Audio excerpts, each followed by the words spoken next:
Hi everyone, Peter here. Hey, we're out here in the garage. Let's see, it's not quite midnight and we're getting caught up on some things. So what you're looking at right now is a pair of 3/4 bore master cylinders. And they're going to go on my 580 backhoe. The reason they're in the vise on the mill is this bolt pattern is, I believe these are from a Toyota. So the bolt circle's a little small. This is the master cylinder that I put in last time. Unfortunately, I missed the setup because this is a 1-inch bore, and if you know about the ratios of hydraulics, this moves a lot more fluid, but it makes the pedal hard with less travel, but it ends up putting less into the wheel cylinders, and in this case it's a slave cylinder, a single-ended slave cylinder. Anyhow, this pattern's 2.416, and excuse me, it's 1.846. At any rate, originally I had planned to put the pattern in using this template. Unfortunately, this register from that other master cylinder I just showed you is way too big. So it caused a problem trying to get this centered, to pick the centers up and all that sort of thing. So what I did, I have a digital readout on this milling machine, so I went into the program once I figured out the bolt circle, and both of these are in here so that I could center them up for the bolt pattern. You know, kind of a quick way to do it. I could have done it, I suppose, with the readout, but this did both at the same time. So I clamped these down and then put a clamp here to hold this, and I measured these to get even measurement on both sides, and it lined them both up all at once, and that was it. So now what we're going to do, we're going to go ahead and we're going to put this bolt pattern in. To do this one, and because I left these reservoirs on, I'm going to have to reverse the pattern as far as the starting and finishing degrees. So we're on center right now. Hang on, let me set these aside. Okay. All right. Okay, we're on center, and so we're going into the bolt pattern. So after you would press this, you get your bolt pattern. Press enter, you get center. Then you go here, enter. This is the bolt circle, 2.815. And then it's going to ask you the number of holes, 3. Then the starting angles. And it took a couple of tries to get this because of the way this is laid out. And so, just an FYI, apparently the 0 axis in this case is X. So we're going to start out at 120, or excuse me, we're going to start out at 120, and it's going to be X, but it's going to take us to 0. So that's the starting point. So on your setup, you might have to try it a couple of different ways and then dry run it. So we're ready now. This is the coordinates. So it's going to bring to this hole, excuse me, this hole for start. And we're going to go 1.407, call it 1.408. That's going to be the start. And then we'll go from there, and we'll put the holes in sequentially. And then we'll have to reverse that starting and finishing angles to do the other one, because this hole would have to be over here if we were going to reuse it after finding the center. So what we'll do is pick this center back up and then reverse the start and finish angles, and it will start us here, or it could start us here. I'm speaking ahead of it, but it'll end up putting the bolt pattern in, same as this one. So let's get going. It's going to take me a second. I'm going to turn the phase converter on. Stand by.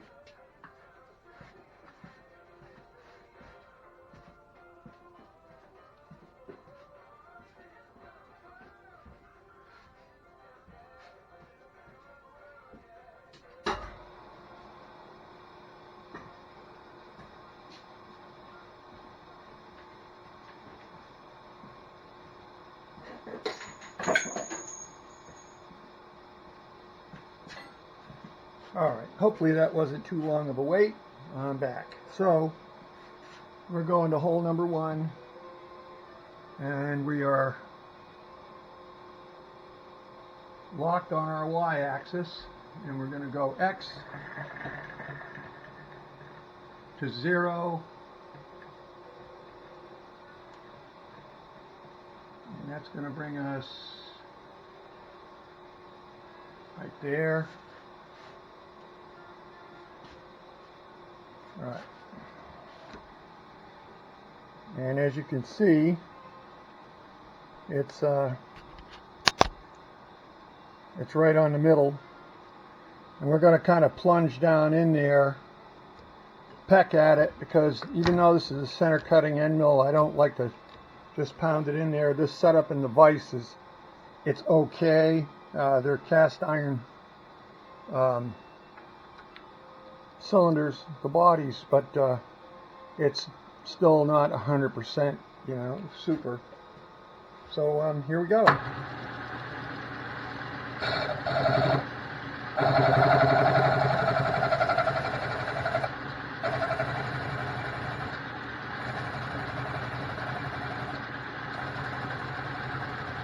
Huh, I was wrong. This isn't a center cutting end mill. Well, doesn't that beat all? Well, we're going to have to improvise. All right, we're going to change this real quick.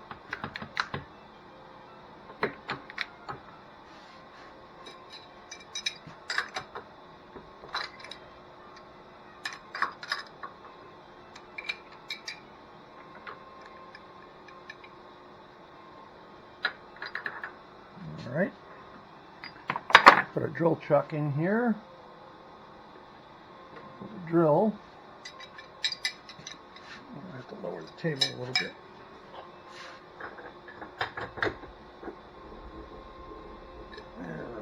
Let's see.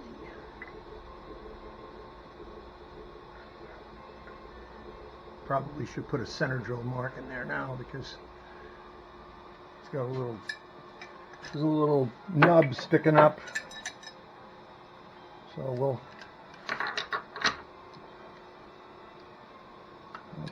peck a center drill hole in there. All right. Oop, table needs to come up. I have a spacer for this that I'm going to put in. It's sitting in the queue waiting to happen. But one thing at a time, you know. Anyway, here we go.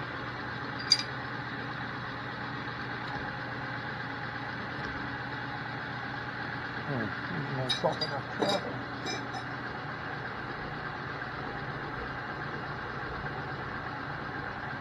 Oh, that ought to do it. There we go. That's better.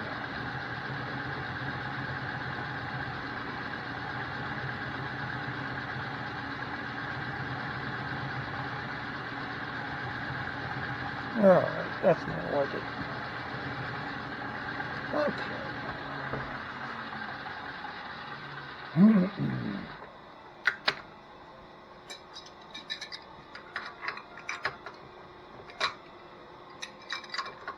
A lot of people don't care for this style quick change, but I love it. It's simple, it works, and it's common among the equipment in here, because I've made some tooling to to accommodate this quick change on the Kearney & Trecker, the big mill. And I acquired a spindle for the Very Drive Bridgeport that's in the queue, and they will have all common tooling, which makes it much nicer. Here we go.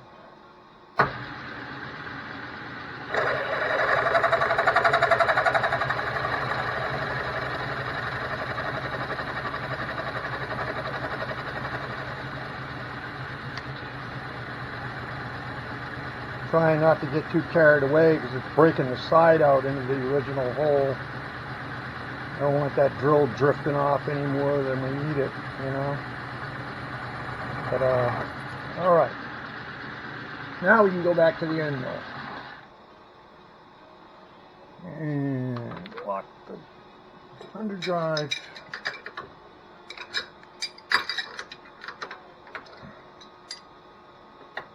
Oop. And mill.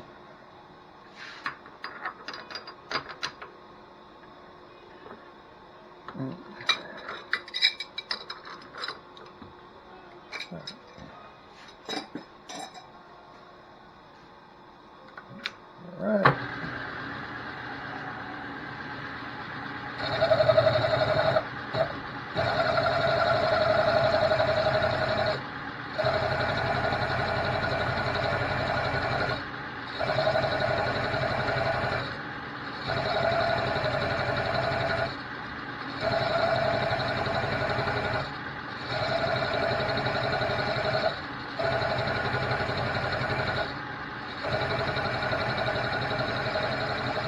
What I'm going to do is I'm going to move this a little bit and just clean that between the original hole and the new one, because that other break, if you notice, that bottom hole was slotted. So I don't know if that's because the bolt pattern is oriented so that the master cylinder can only go one way, or if it's some other reason. But I think we're on it now, so I'll move to the next one. And if I had known that this was going to be like this with the tools, I would have gone around the bolt pattern with each tool. It actually, I don't know if it comes out any quicker. It seems quicker, but going to each station and changing the tool, it seems like it takes longer. So now we're going to our next hole. So we press the down button. There we go. We're going to press this. We're going to bring each axis to the 0 from those coordinates. 0 is going to bring us to our hole. So stand by. We're going to move this to zeros.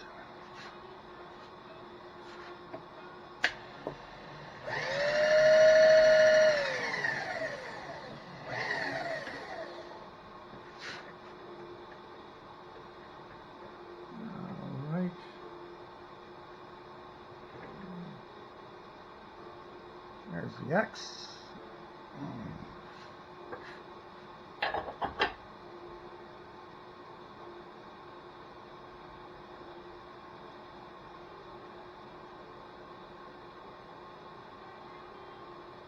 And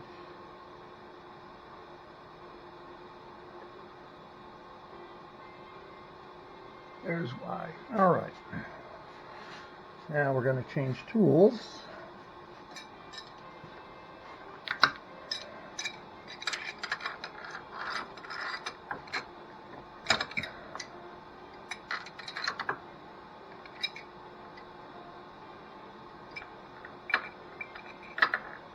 All right, now I don't know for sure I should have checked before I took this out. I don't know for sure if I need to drill this one, actually, because that's why I was saying the other hole is weird. It was slotted. This one, yeah, it needs a center drill. Yep.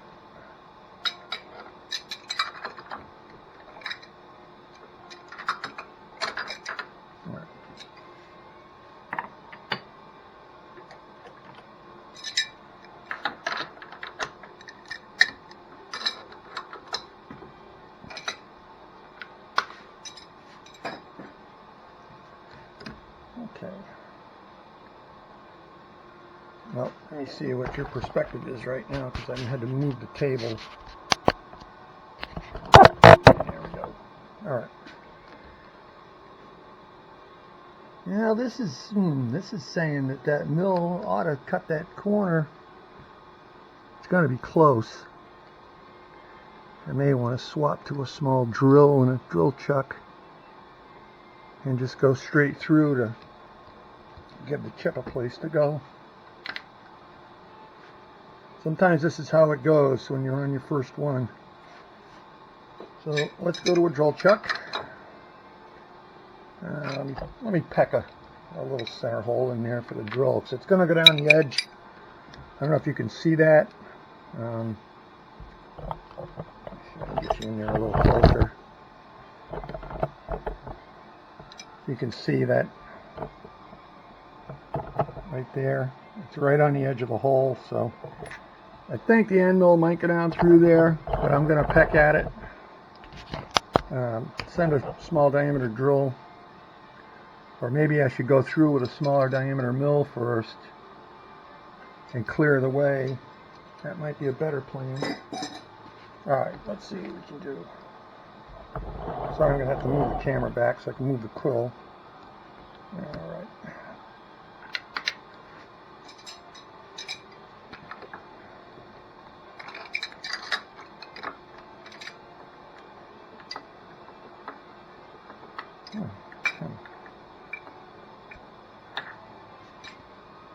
Alright, let's see what we have already loaded in a holder.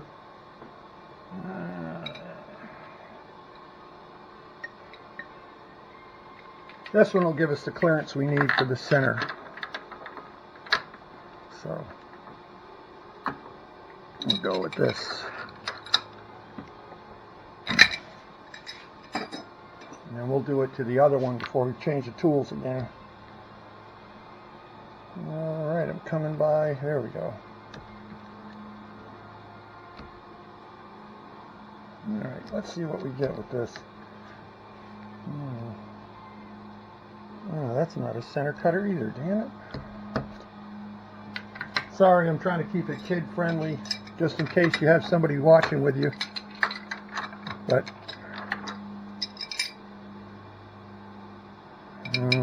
no center cut. Alright. I don't dare send the drill down through there.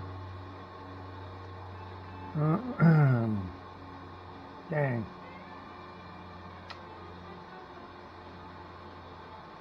All I have is open ones.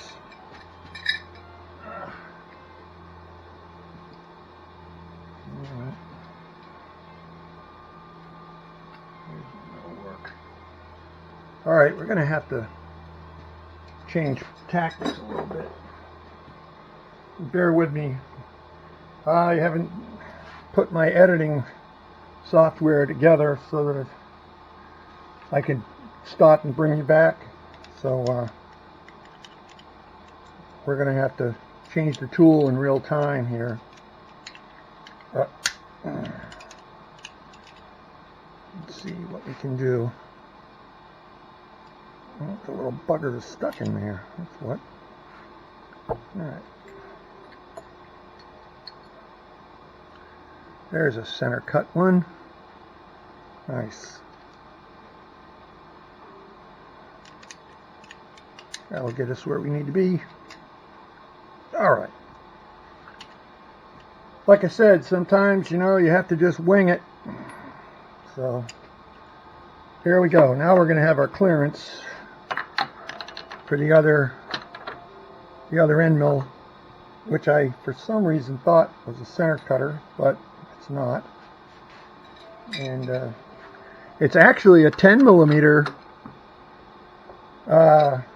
These are clearance holes on these, 8.5 millimeters. It's clearance hole for an 8 millimeter bolt.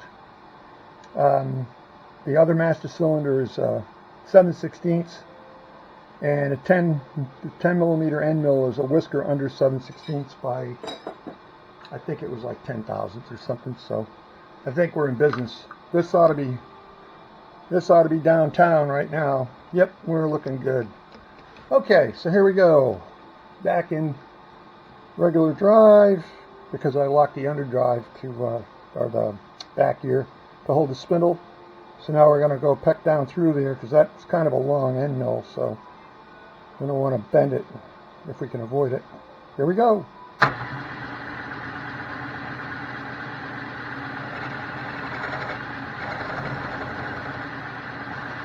Oh yeah. That's doing a nice job. Of course, it's cast iron. I mean, you don't lubricate cast iron. So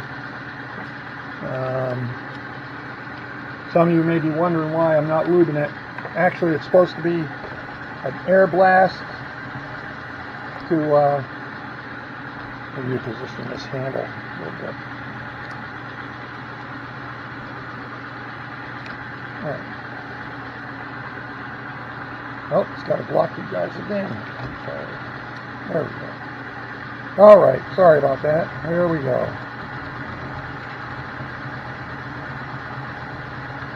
Now I could have gone down into the hole and used the coordinates to come out, but I would have had to crank it in both directions. So that's why I chose to do it this way. Actually, the readout does give you the coordinates for diagonals, but I'm not that slick with figuring something like that out to know what to put in for coordinates, so I stick to what I know. I learn as much as I can, but I have to stick to what I'm capable of. Not always what you know, but what you're capable of. So I'll stick with this for now, and this will hopefully this will work out just nice, you know. But, should be poking through here any time.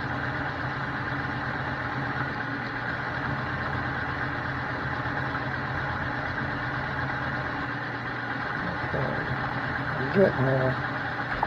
There we go. That was me bumping the camera. Yep, they're through. All right, so now we're going to reset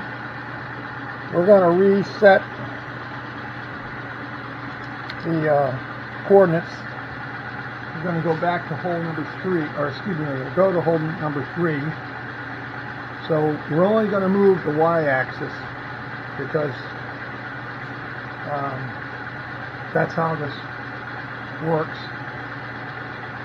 So we're going to go to hole number 3.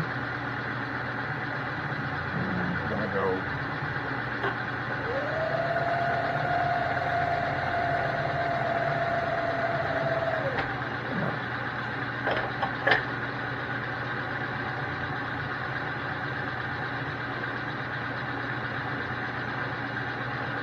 okay. There we are. Oh, sorry about that. Give me 1 second. I need to move this.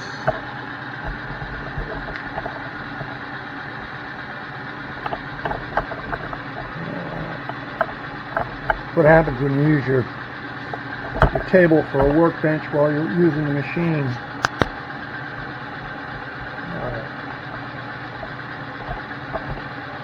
Alright, that's pretty good. Let's go. We're on where we need to be. The table's locked.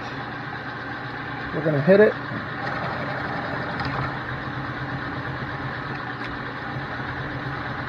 That's cutting real nice, so I think we can just go. We're just going to go with it.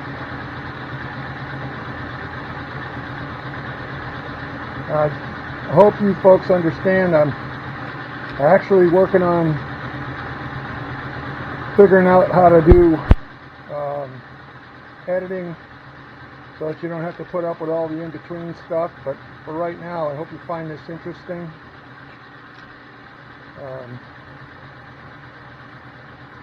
I'm not trying to kid anybody. I'm always learning something new myself. So this is going to be done as soon as we change tools and finish the other hole. Let's swap this out.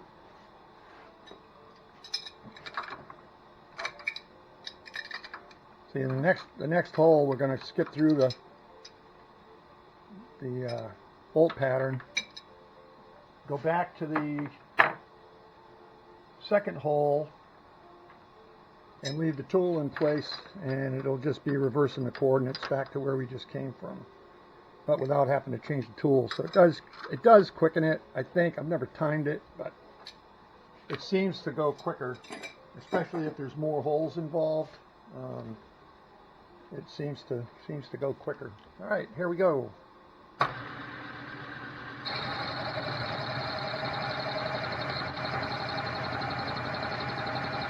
That's going right down in there nice.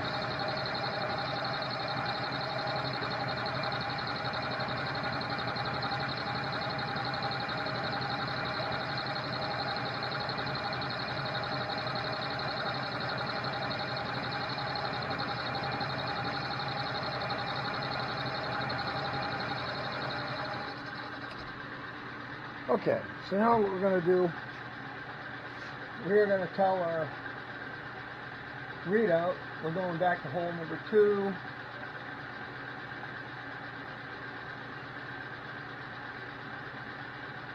And it's giving me a problem.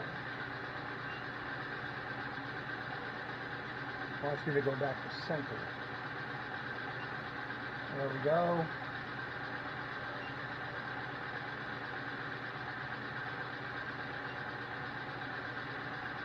Alright, give me 1 second here. We're going to come back to center. A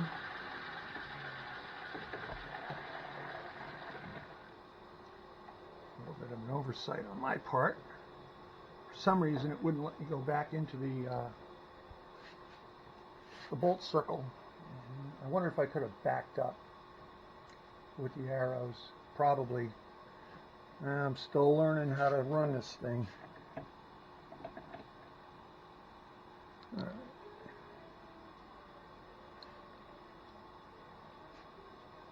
Okay, now we're on center.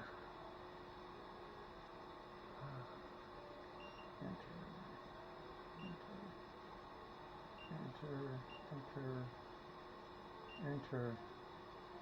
Right. Now we want hole number 2. Hole number 2. All right. After we do this one, I'll find out if my hunch was correct. To go back to the other hole in the pattern, which I think that was me. And you could call it operator error. That's what I would call it, operator error. Or running out of talent at the wrong time, however you want to. Yep, there we're on it. Okay. Right, so here we go. We're gonna go get on it. Okay.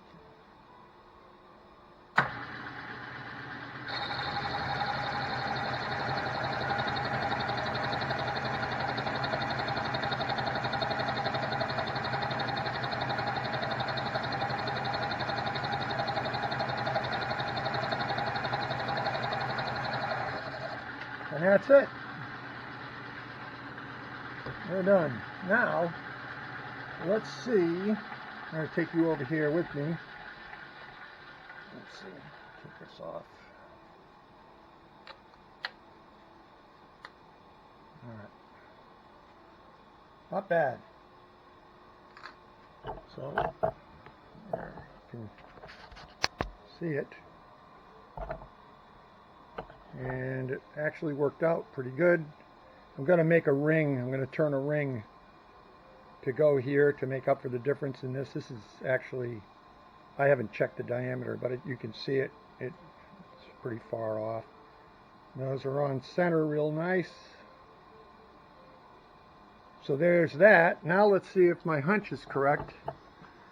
We're on hole number 2.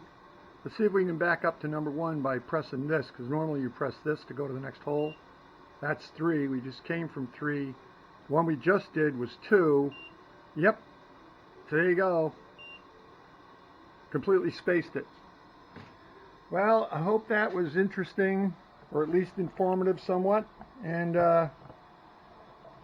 hopefully I'll have some editing under my belt on the next video. And for those of you that are subscribers, thank you very much. And if you're new to the channel, please subscribe.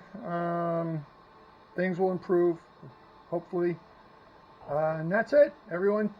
Take care. Thanks for watching. Have a great day.